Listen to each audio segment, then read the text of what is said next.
একটা ঘরের বউ তখনই লক্ষ্মী হয়, তাই না?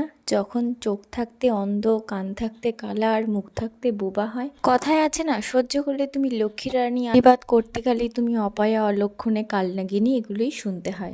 যাই হোক, এটা কিন্তু একদমই আমার একার সংসারের গল্প নয়, এটা প্রায় কোটি কোটি কোটি মেয়েদের সাংসারিক জীবনের মূল মন্ত্র।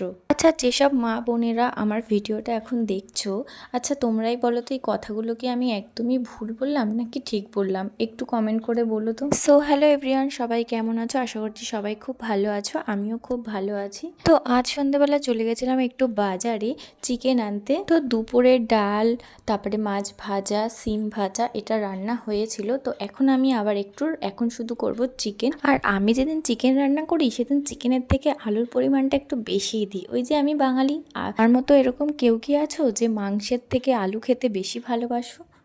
তো আজকের এই ভিডিওটা তোমরা কে কোথা থেকে দেখছো একটু আমাকে কমেন্ট করে জানিও। তো আজকে আমার এই ভিডিওটা তোমাদের কেমন লাগলো আর আমার বলা কথাগুলো তোমাদের স্পেশালি কেমন লাগলো একটু জানিও। কারো বাস্তব জীবনের সাথে যদি কোনো মিল খুঁজে পাও আমাকে প্লিজ একটু কমেন্ট করে জানিও। আবার এরকম অনেক অনেক ভিডিও নিয়ে আসবো। তো আজকের মতো এই পর্যন্তই, টাটা।